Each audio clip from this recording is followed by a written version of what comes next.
Welcome back, Tiger fans, to Rock 'Em Radio's football podcast. I'm Nate Edwards. That's Nathan Hurst. This is Before the Box Score. Welcome to Portal Mania. It's open. There's more guys in the portal in the first 2 days than there were guys in the portal in the first 2 years combined. Welcome to the new normal. Nathan Hurst, how you doing? It's a brave new world, and I would like to go back to the old one. There are pluses and minuses, but it's makes for a very busy pre-bowl season. That is for sure. It does. It does. Calendar continues to be screwed up. There are ways they could fix it. Nobody seems to be interested in fixing it. And the powers that do have the power to fix it are asleep at the wheel. So here we are, going through everything. So a lot of news happened between last Wednesday and tonight, the 11th, at roughly 8:14 in the PM. We're going to go over everything that we know right now. We're doing the timestamp because, again, these things are minute by minute sometimes. If this comes out and huge things happen, we want to let you know, hey, we're in the past. So just work with us here. So let's start off with the transfer portal news. Obviously, the big one that rocked us happened yesterday. Williams Nwaneri, consensus 5-star defensive end from Missouri, committed to Missouri, and a big get for Eli Drinkwitz, choosing the Tigers over Oklahoma. That guy, he is officially in the transfer portal. There are some looks to this. Nathan Hurst, let me just clear the runway and let you go. Yeah, I mean, is it a bummer? Yeah, absolutely. Do you want as many 5-star guys on your roster as you can get? Yes, you do. Especially guys that you've already gotten on there. Would you like to hold on to them? Absolutely. Is this a horrible, massive blow to the future Mizzou Tiger teams? No, it's not. Now, I think the big win with Nwaneri was getting him to commit in the first place. That's a proof of concept.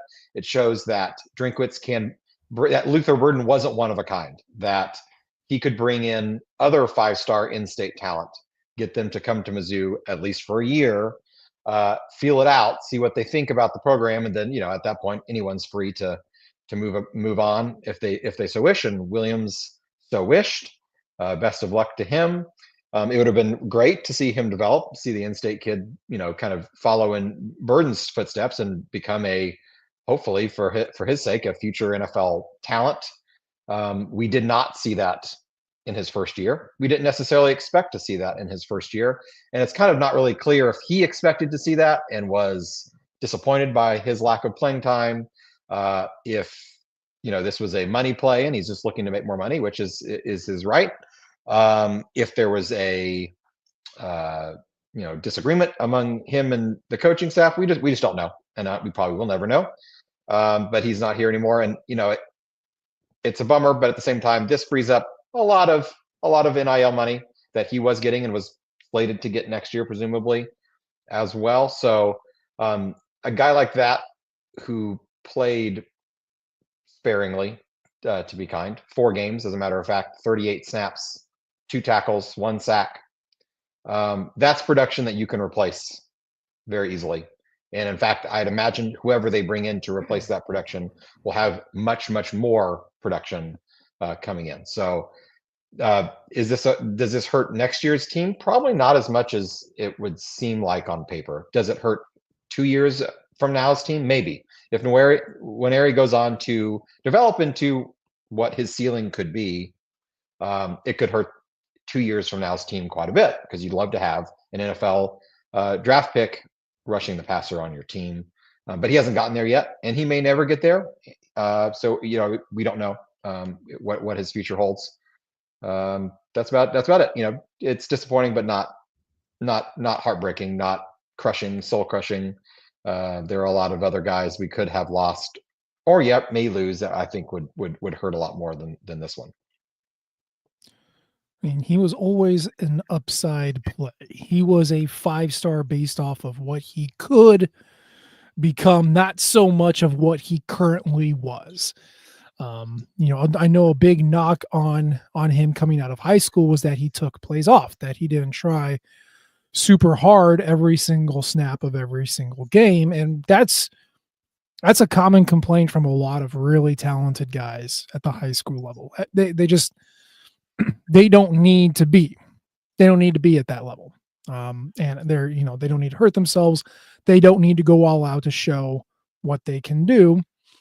So you do find situations where they might have a play or two that they take off, and that's totally normal. It happened to Jadeveon Clowney. It happens to everybody.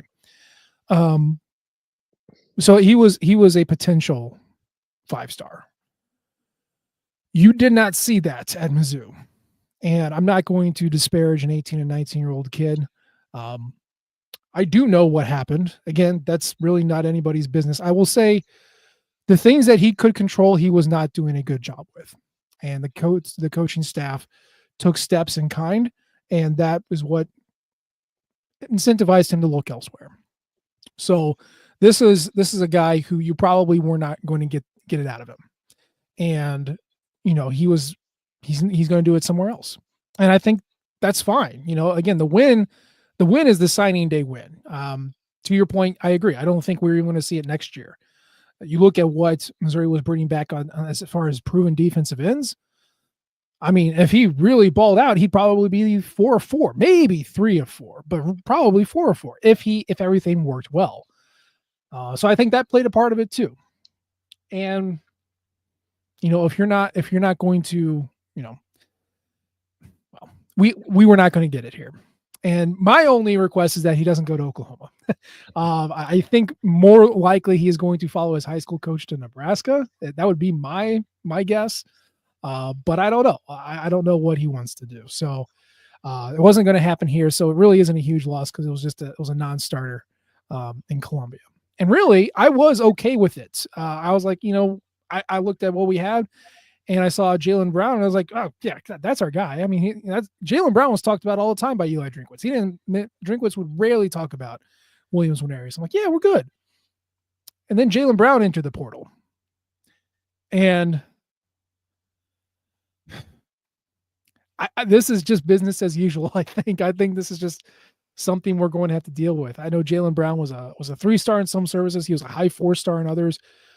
But he was seeing snaps as the season went on, and I was very excited to see what we could get out of the Alabama native. And now he's out to pasture and going somewhere else. And that one is the one that I do not like. How do you feel about Jalen Brown hitting the portal? Yeah, losing him hurt honestly way more than seeing Nwaneri's name go in there. Just because, as you said, seemed like he was slowly earning more time as the season went on, which is what you want to see with a freshman. Is certainly they're not going to start the season, for the most part, playing a lot. But he was working hard. He was earning his way on the field, and had a bright future. We thought as a Tiger. I guess that's not going to be the case. One thing that with both these guys that may have played a factor, the defensive end coach was not the same defensive end coach that they committed to, and that they even signed for in Brian Early.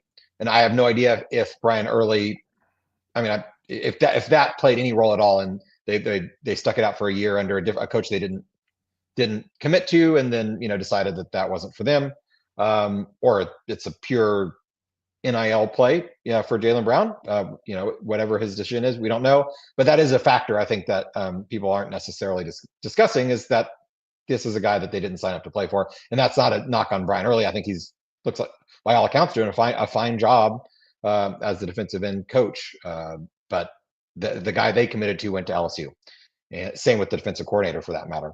Both of those guys went on to LSU. So that's not, that's not to say, but one or more of these guys might also follow them to LSU. Yeah, that seems to be how these things go sometimes. But I think that may have played more than zero factor in at least Jalen's decision here. We'll have to wait and see.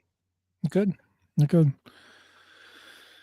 It's just, it's just part of it. The beauty of the transfer portal is that you give guys an opportunity to pick the place that they want to be. And, much like your ex-girlfriend in college when she's drunk, it goes both ways. Sometimes that benefits you, sometimes that benefits somebody else. And this is a situation where it's not benefiting Missouri, but I promise you they're going to go in the portal and they're going to replace those guys, and then it is going to benefit Mizzou. So there you go, both ways. Yeah. Yeah, we have some for every Jaylen Brown we lose and sucks, we will end up probably taking someone else's Jaylen Brown in, coming back around, promising young player that was showing some flashes, and then all of a sudden hops in the portal, and then before you know it, he ends up back in Mizzou. So yeah, it's Caden and Green. more often than not, Drinkwitz wins, and he turns a profit in the portal, if you will, Yeah. meaning bringing in more talent than he loses. It'll be interesting to see this year because of the amount of talent that they've lost this year. Is on the whole, at least so far, it looks like it might end up being more so than in past years. I mean, Missouri's got a vein right into the Florida pipeline there, like the University of Florida. Took Tyron Hopper, took Chris McClellan, took Trevez Johnson. Like, your team sucks, come play for us. And that he's good at that. Christian Williams graduating this year, Oregon product. Just take him right out. Sterling Webb, New Mexico State. He's a starter now, or probably going to be a starter. Zion Young, Michigan State. Come on down. Like he does a really good job of finding guys. Caden Green, Theo Weiss. Like he finds these guys and he brings them in, and they're talented and they're willing to come to Mizzou. He's very good at it. So, and Missouri's got the infrastructure and the funding to compensate those NIL dudes and make it happen. So yeah, it sucks to see these guys go. I like Jaylen Brown. I thought there was a lot of potential there. Obviously, we all thought there was potential with Williams and Winery. It's not going to be there.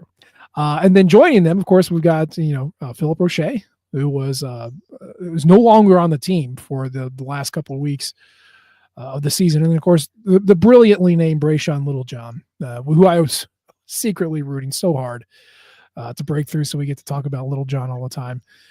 Both of them hit the portal too. So right now, if you're looking at it from a total transfer portal standpoint, not counting all the random walk-ons that have left, you have the punter Orion Phillips, wide receiver Mekhi Miller, linebacker Brayshawn Littlejohn, safety Philip Roche, and then defensive ends Williams Winery and Jaylen Brown. Again, just real quick to recap where the defensive end position group is right now. Johnny Walker Jr. is going to be gone. We know that. He's graduating. You are left with Zion Young, Eddie Kelly Jr., Ja'Kai Lane, all three of which who have played this far this year. You have the injured Darius Smith, the Georgia transfer, who injured himself in fall camp and missed the entire season. And then, of course, they will be joined by Dayton Hopkins out of Hermann, Missouri, the Wine Country Winehammer. And then, of course, Jamian Hilson, the 5-star from Cocoa, Florida, which was the latest major 5-star victory, if you follow Rivals, to join Eli Drinkwitz in this defensive back. So that's your defensive end room right now. Surprised they're going to hit the portal for at least one. I think we've all learned that you need at least 4 guys that you can trust, probably 5. And yeah, I think you can almost guarantee that we're going to get somebody out of the portal at this point. They definitely will. I mean, right now, I think we've probably got 2.5 guys that we know we can trust. And Darius Smith's kind of a big wild card out there that we really aren't sure about. And he could easily slot in there as a guy you trust, but you just don't know yet because you haven't seen it on the field. I'm confident they will definitely bring in at least one more guy.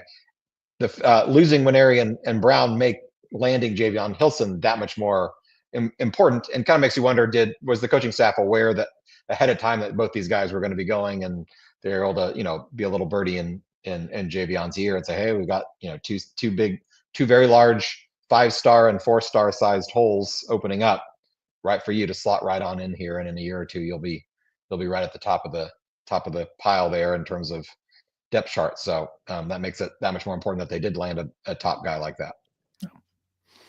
It is. I'm glad that they did. So yeah, that's definitely going to be a position of importance. Kind of like everything on the lines, but certainly now it's going to be a position of importance. So let's make sure that they nail it, and I can't wait to see who they go after. So let's talk about guys who they're going after. We're not going to cover everything here. If you really care about it, you can go and talk about the online discourse at Rock M Plus, or if you want to do your own sleuthing, you can go on to various social medias and see who the coaches are following. There's a list. We have one on Rock M as far as transfers in and out and projections. Of course, we're talking about that on Rock M Plus. So go ahead and join the discourse where you see fit. But let's talk about two that really piqued our interest. Obviously, last time we talked about Miller Moss, the quarterback out of USC. Went through his stats, went through kind of what he was like. There's another quarterback that Missouri's been talking to, and whether it's a plan B or not, unclear, not really important. What is important that Cal quarterback Fernando Mendoza is in the portal, and Missouri is interested. Nathan Hurst, what do you know about Fernando Mendoza? Not a whole lot, to be honest. Before today, when it was found out that that he was that he was going into the portal and that Mizzou was interested. Looking at his stats, pretty decent numbers. The thing that negatively stuck out to me though is he took 41 sacks this past year, 41, which is a lot of sacks. Now, does a lot of that go on his offensive line, which was probably not very good? Yes, but there are ways to avoid 41 sacks, even if your offensive line is really bad. So that was a little concerning. Otherwise, it seems like a pretty decent athlete. The Godfather, Bill Connolly, called him as close to a Brady Cook mirror image as you could get, which I'll take his word for that. He did look like a pretty good athlete based on the highlights I was watching. He can move around and pick up yards on his feet. I don't think you would call him a great designated runner, which we wouldn't necessarily call Brady Cook a great designated runner anyway, short of maybe one or two runs this year, but more of a better scrambler than anything. So, would he be a passable starter? Probably. I don't think he's your number one choice. But if you landed on him after going through two or three different guys that said no, and you land on him as number 4, I think you'd be happy about that. And I do think he would be the shoo-in for the job at Mizzou. I think he's better than anybody that we currently have on the staff. Yeah, I like him a lot. He is Brady Cook. Yes, he took a lot of sacks. His offensive line is one of the worst in the country, by the way. Wow, a 20% havoc rate. That's 120th in the country. Sacks per drop back, 125th. Sacks per pressure, 123rd.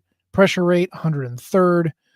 He got pressured 25%, or he had, sack percentage was 9%, which for reference, Brady's was 6. His sacks per pressure was at 25%, roughly 25.2%. Again, as a comparison, Brady was at 20.4. Okay, so not that far off. Now, here are the good things. He had a better completion percentage than Brady Cook ever did. He threw for over 3,000 yards this year. Does not throw a ton of interceptions. He had 16 touchdowns on the year, again, at Cal versus 6 interceptions. If you strip out sack yardage lost, okay, take that out. He ran the ball 46 times for 340 yards. That's 7 yards per rush. And not only that, but he had a success rate of 52%, which was better than Brady Cook. And he got a first down on 45% of his rushes, which was also better than Brady Cook. I know he's, playing at Cal is tough, especially at Cal that didn't have Jaden Ott for most of the year, and a pretty porous offensive line. But if you miss out on Miller Moss, who seems like this staff really wants, there are worse guys out there than Fernando Mendoza. And yeah, I do think he's better than Drew Pine. So I'd be all on board. Yeah. I mean, he would be a solid plan B, I think, if Miller Moss is your plan A. There, as you mentioned, I mean, he's much better than guys, like a Castellanos who, is in the portal now. There's several other names that have been bandied about. He's higher on the list than a lot of those guys. I mean, I might put him at number 6 or 7 in my own personal rankings, but Mizzou's only really reached out to maybe 2 or 3 of those, top guys at the top of the list. So yeah, if that's who they land on, that would be fine. I think it would be more of a legitimate quarterback battle to see who wins if he's the one that's brought on. I think he would win it, but I think you would expect to see a Sam Horn, a Drew Pine, put up a little bit more of a fight, competing for that starting job than if it was Miller Moss. I think he comes in and it's kind of a shoe-in. This is your job, take it, kind of thing. And I'm not sure which is better or worse there. I think you would hope that they would the job would be open for anybody to win, which I'm sure they would say that no matter what. But Yeah. I think Mendoza would win the job if he did come in, Mhm. because as we both said, as Bill Connolly said, he's very, very much like Brady Cook, and we know that Eli Drinkwitz loves his Brady Cook. He does. He's a little bit bigger, 6'5", 225. He looks gangly when you watch him play. He does not look 225, but I guess it's all in his butt. But yeah, he would, for Mendoza, the downside is that he's got 2 years left. And that's one of those. Is it really a downside? I mean, what you're doing is you're trying to create a bridge quarterback here until Matt Zollers is ready, frankly. And so having 2 years left, he will be, so he's a redshirt sophomore right now. Yeah. 22, 23. He redshirted in 22, played in 23, played in 24. So yeah, he's got 25 and 26 left to go. I mean, it's a problem, but it's like one of those problems that's not terrible. Because like, again, if Matt Zollers is not ready to go, if that injury is taking longer, then hey, we still got our guy, and we're good. So it's yeah, that's not a problem. No, it would just be acclimating to the SEC. That's really the biggest thing. For sure. I don't think it's a problem at all. I think you want somebody with 2 years of eligibility coming in, because I mean, I think Zollers, you want Zollers to come in with the plan to redshirt this next year. Now maybe injuries make that impossible, and he's the clear number 2 guy, and he gets on the field anyway. But I think the plan needs to be that Zollers comes in, redshirts, fully heals, learns the offense, and then the year after that, then it's open for competition. And at that point, if he's not as good as Mendoza, then you have a better quarterback who's a senior with lots of experience that's starting, and hopefully you can convince Zollers, stick it out. As a redshirt sophomore, you will be the guy. And if not, then you've got a shoe-in starter that next year, and that gives you then another year to find your guy. If Zollers isn't ready at that point, then once again, you've still got that extra year. And if Zollers is ready and comes in and wins the job, or is right there even with Mendoza can transfer again. And that's the beauty. If he's not happy with where he is on the depth chart at that point, then he's more than free to move on after that as well. So I think you want a guy with that's I wouldn't even call it a problem, but if it is, it's a very good problem to have. There you go. The last guy we're going to talk about, and this is more just, oh, that's interesting. Kevin Coleman. Now, I hope that name sounds familiar. You just watched him play 2 weeks ago when Mizzou went to Mississippi State. He was like the only receiver that was worth keeping track of, had their best performance of the day. He is a St. Louis guy. He is a St. Mary's graduate. And he and Luther Burden seemed to have a little tiff between each other, so they did not both come to Mizzou. But Luther Burden is no longer at Mizzou, and Kevin Coleman, in the meanwhile, went to Jackson State with Deion Sanders. Then he went to Louisville. Then he went to Mississippi State, and now he wants to go somewhere else. Now, I have a little bit of a hesitation on guys who are on school number 3, let alone school number 4. But there's no doubt that he was talented coming out of high school. We had seen him do pretty well in Mississippi State's offense, and he's looking for a new home. And Mizzou needs at least one other proven receiver.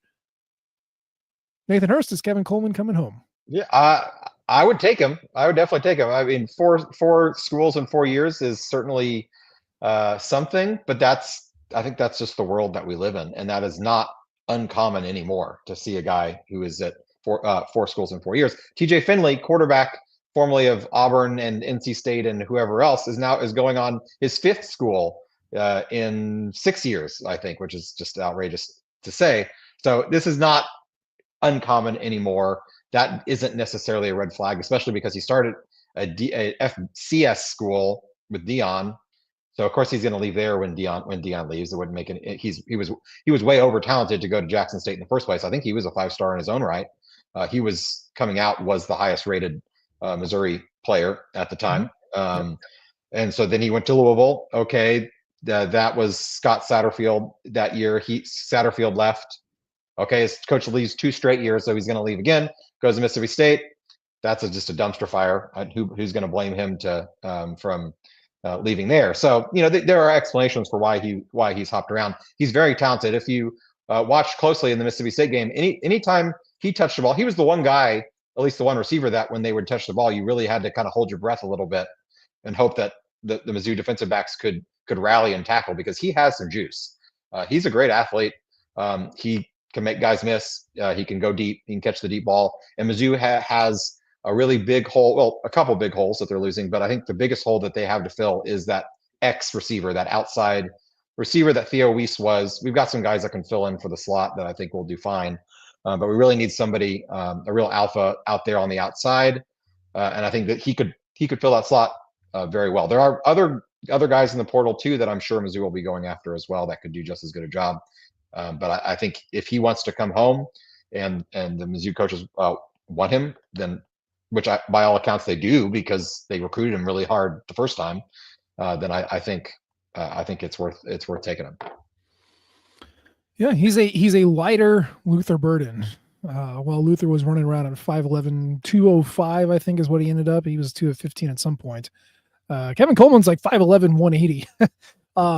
But he was also Mississippi State's most targeted receiver. 106 targets on the year, 74 catches.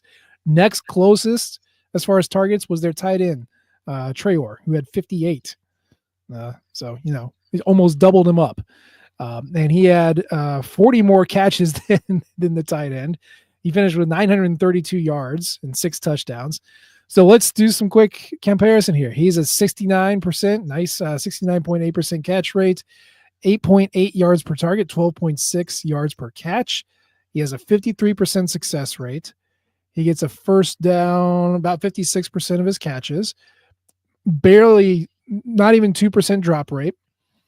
Yeah, and he was targeted the most on short routes. So what he did was kind of be on the outside and take stuff that was within 5 yards, mostly lined up in the slot. So it sounds like he's more of a slot guy, but if you can fill that and maybe bump, Marquise Johnson likes to be on the outside, Josh Manning likes to be on the outside, James Madison, Courtney Crutchfield, they're more outside guys, like, Daniel Blood's a bigger, like, there are ways that you can work around this.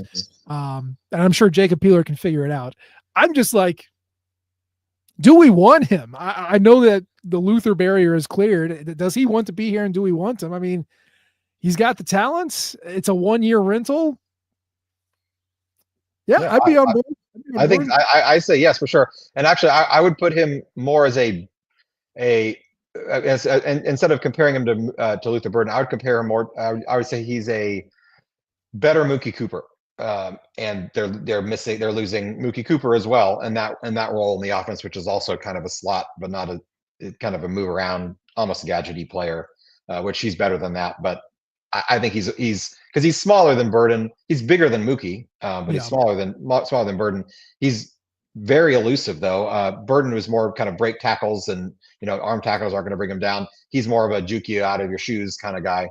So I'm all on board with Coleman if he wants to come here, if the coaches want him. Now, they certainly have more insight than I do into the player he is and the type of guy he would be. But if they're on board, then I'm on board. 4 rushes, 11 yards. So Mississippi State did not really hand it off, but so he's got the ability. Just like Mookie. Yeah. same success rate anyway. Yeah. Interesting. It's very interesting. Another hometown guy coming back. Okay, so let's move on. We are in bowl season. I know we're already talking about the portal and all the roster building for next year, but there's still one more game to play, and we get the COVID remake special, the Music City Bowl, selecting Missouri and Iowa out of the Big Ten. Nashville, Tennessee in the winter. Big Ten opponent, Missouri's hat. One of the worst offenses in the country, one of the top 5 defenses in the country. In Iowa, this could be a sleepy game that gets done in 2 hours. How do you feel about this matchup? Music City Bowl itself, good bowl. If that's kind of probably the one that you'd pick, or I would have picked, just in terms of location and prestige I was gonna level say based on Vegas.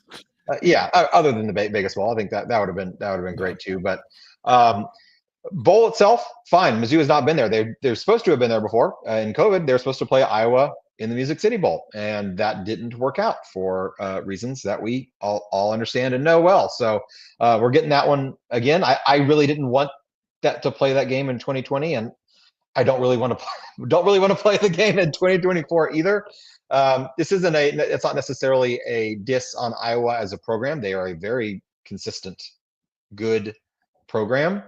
But they're awful to watch. And Mizzou, we already have our well documented complaints about how Mizzou plays and how kind of ugly that Mizzou likes to play. This is kind of Iowa is Mizzou times 3, times 5, times 10 in terms of making it really ugly and slow and limited possessions. And so it's not going to be a pleasant viewing experience. And we'll talk more about the actual matchup closer to the actual bowl, but it's not super exciting. Iowa's offense is horrible, and they lose their starting quarterback, and they lose and their backup, and they're one of the best running backs in the country. In Caleb Johnson. Is it Caleb Johnson? Caleb Johnson. Really good. He's going to the NFL. He had 1,500 yards, 21 touchdowns. That's a lot. He's not playing, so it's going to be a very picked over offense that already isn't very good to begin with. Now their defense really good, always really good. Their special teams always really good.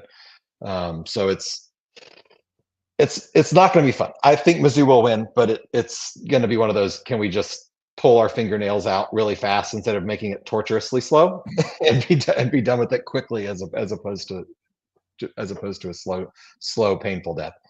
Yeah. So Missouri and Iowa, do you know how many times they've played in the past 100 years? At least once, but I couldn't tell you any more since the Insight Bowl of 2010. I couldn't tell you how many more times other than that. So they have played 13 times total. One time in the past 100 years. That is wild. For two programs that are less than 500 miles apart, that is pretty wild. 1892 was the first meeting, 24-0 Missouri. And then Iowa won the next year, 34-12. Missouri won 1895, 1896, 84-85. And then Iowa won in 96. Missouri won in 1902, Iowa in 1903, Iowa in 1906, and then Missouri in 08, 09, and 10 of 1900s, right? So before World War I. And then 1910 was the last time they played, up until, yes, the aforementioned bowl game. Where Blaine Gabbert went 41 of 57 for 434 yards, but needed to go 42 for 57 because that last pass was an interception that was returned for a touchdown, sealing the game for Iowa.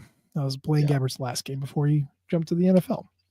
So this will be the second time that they played where both teams did not ride the train to the matchup. There you go. Or walk, or take a horse. Or take a horse, a carriage. A horse-drawn carriage. Iowa has 5 national championships. I'm sure they've all pre-World War II. They had one in the 70s. Hayden Fry won one with them in the 70s. Oh, yeah. Okay, there you go. Well, anyway. Ricky Stanzi was the Iowa quarterback that beat Blaine Gabbert, by the way. That was a long time ago. Former Kansas City Chief, Ricky Stanzi. He loved America. Marcus Coker was Iowa's running back. Marvin McNutt was Iowa's leading receiver, 2 receptions, 63 yards. TJ Moe, the jerkhead himself, 15 receptions, 152 yards. Missouri's leading rusher was Kendall Lawrence, 6 carries, 40 yards. That was right at the end of Missouri. Like, let's throw it a bunch. Then we got away from that there. So, it's going to be, subpar offensive effort. I just guarantee you that. It's not going to be a shootout. 1st to 17 probably is what it's going to be. Or whoever muffs a punt. Iowa loves to make their other opponents muff punts. I don't know what they do, but they somehow have some magic dust they sprinkle on the football, which makes their opponents muff punts. It's outrageous, but it's a winning formula for them for decades. Maybe it's cocaine. I don't know. Do you know how many years? Because I've already started my research. Do you know how many years Kirk Ferentz has been coaching Iowa? Do you know which year this is? Oh, it's got to be like number 28 or something. It's closer to 30 than it is to 20. You are right. This is his 26th year. All right. Do you want to take a stab at his record? How How about winning percentage? What's his winning percentage? Winning percentage. It would probably have to be like 65, 650, maybe 700. Okay. Final answer. Yeah.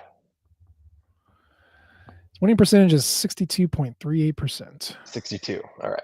So He is a little bit. 204 and 123 at Iowa. A lot of games. He's still got a ways to catch, the Paternos of the world, but Well, yeah. 200 winning 200 games is impressive no matter who you are. It's true. That's true. 1998 was his first season. That's 1 year after Independence Day, the movie. Just throwing that out there. Anyway, yeah. So it's they're a little bit better on offense, but not by a lot. So that should be interesting. Well, especially losing their top skilled position players. Mizzou's going to be without a few guys as well. We've already talked about Burden. Armand Mimbu, we have not mentioned yet. He has declared for the draft, and But he's playing though, right? No, he said at least in his announcement, he had said that he was going to skip the bowl game to prepare for the NFL draft. Well, crap. That could change, but I don't think he will be playing in the bowl, which hurts for sure. Yep. That said, I'd rather be down the right tackle than the starting running back and the starting quarterback, and the second string quarterback, for that matter. But that certainly will make things more difficult. But as far as I'm aware, from what I've heard, other than the guys who have entered the transfer portal, Mimbu and Burden are the only two that have said they're not going to play. So it sounds like everybody else, Theo Weiss and Marcus Bryant, and any of those, Johnny Walker Jr. Has said expressly he will play. So that's good. So pretty much everyone else, I think, is on board. Yeah, for now. That could always change. We've still got 3 weeks till the game, and someone could change their mind at any point. December 30th. Yeah, we got a ways to go. Yeah, Armand Mimbu, good for him, man. Like, if he can get it, go get it. Sucks for Mizzou next year. I can tell you that. There's really not a whole lot of great replacements right now that we know of. Obviously, some young guy might step up. Caleb Pyfrom, you want to be a second-year sensation. Javen Richardson, if you want to step up and be right tackle. Brandon Solis, this is your moment. Like, you have some options. It's just, selfishly, we'd like for him to stick around, but also go get paid. Go be a professional. I'm all about that, even if my team has to take a minor hit for him to do so. So there we go. You want to talk scheduling? Since sure. We have no control over the calendar, and why not reveal the schedule while everything else is going on at the exact same time? Missouri's 2025 schedule. Let's run through it. It is very intriguing. 6 straight home games to start the season, which is like, come on. As someone who at least does his best to tailgate for every game, 6 in a row is that's asking too much.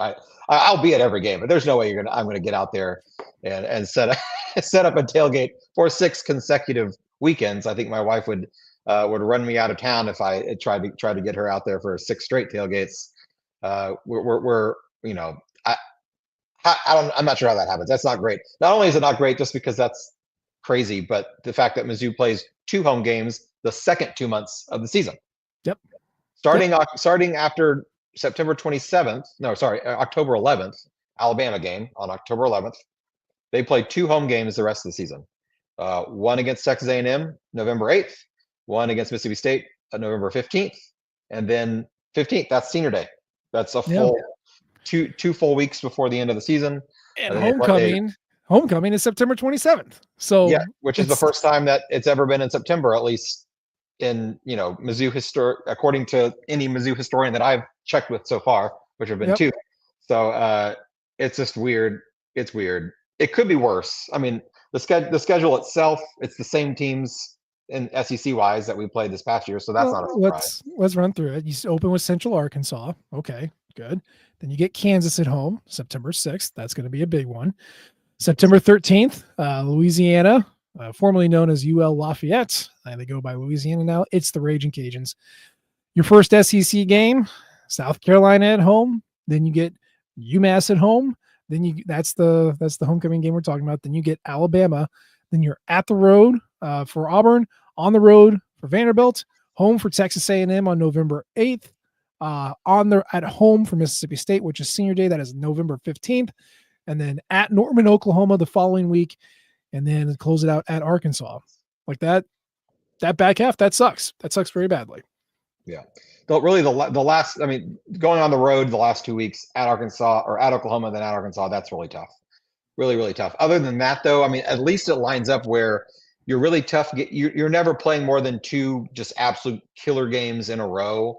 You've got UMass, Kansas, that's a big game. Then you get a kind of theoretically a week off in Lafayette. Then you get South Carolina.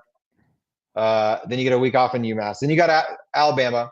And then you get and you actually have a bye between there. So there's a bye week.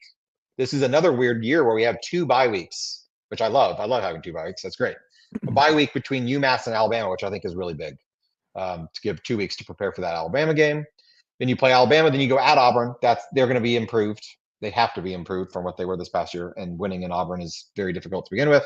But then you get at Vanderbilt, which hopefully will be easier than it was this year when they're Diego Pavia-less, but who knows? Then you're back up Texas A&M at home, tough. Take a step back again with Mississippi State at home, and then closing out at Oklahoma, at Arkansas. Who knows what Arkansas is going to be? Half their team is in the portal. Sam Pittman is coming back, but he may not be in that seat by that point of the season, so it's very hard to say what they're going to be. But we know playing in Norman is not going to be a cakewalk by any means. Nope. Do you know? I'm actually asking because I don't. Do you know the last time Missouri won in Norman, Oklahoma? It would it have been that year in the 90s they were horrible, or did we beat them here? It was like 96, 95. Because I think that was the previous, before we beat them in 2011, that was the last time we had beaten them at all. We don't beat them all that much. 98 was at home. That was Columbia. Maybe that was the year that they were really Then bad. we beat them in 2010. Beat them in 83 at home. 80. Beat them in 81 at home. In the late 60s would have been. So Oklahoma forfeited in 1972. They won 17-6, but they had to forfeit in 72. I'm going to say 69 or 60 would have been the only other years we would have beaten. 69, Missouri won in Columbia 44-10. 66, they won. 66, Norman 10-7. There we get. There it is. Vietnam 1966. That will be 49 years. 59 years. 59 years this next in 2025. 34 plus 25. Yep. No, 59. So no pressure. Why not? Hey, Eli Drinkwitz has gotten all the other monkeys off Missouri's back. Why not this one, man? Well, we got to beat Alabama, and then we'll have gotten all the monkeys off the back. Yeah. But yeah, that's that won't be fun. Oh, well, let's start baby steps. We play Kansas September 6th. That's the one. Jalen Daniels will be back for them as their quarterback. He announced that. So I'm good with that. They'll be game. They will be a good team. They'll be better than their 5-7 record showed this year. So that'll be fun. I mean, they beat 3 playoff ranked teams back to back to back. And lost again. And lost. But that yeah. They're good. Baylor's a good team this year. They similarly started slow and got hot late, so it wasn't necessarily a shame to lose at Baylor. But this is kind of funny to win BYU and ruin BYU's season, ruin Colorado's season. Mm-hmm. Someone else, another ranked Iowa State, ruin Iowa State's season. No, they didn't really ruin it because Iowa State still played for the Big 12 championship. But yeah, that was pretty funny. Yeah. So interesting year. 6 straight, man. That's wild. First time that's ever happened.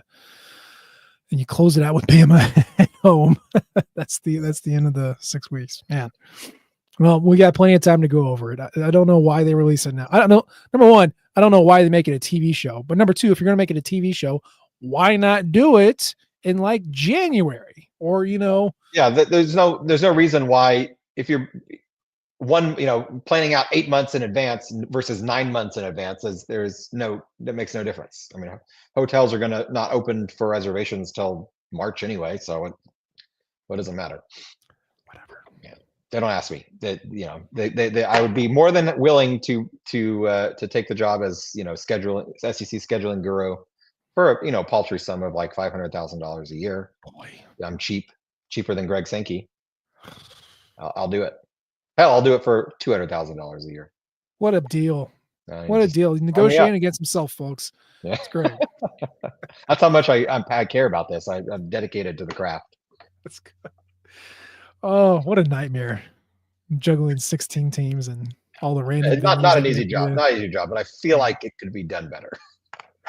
It can at least be released in a better way. Yeah. Yes. At least they did it like all at once and not like 1 week. I could totally see the SEC trying to like each week at 6 p.m. we're going to announce a different week's schedule.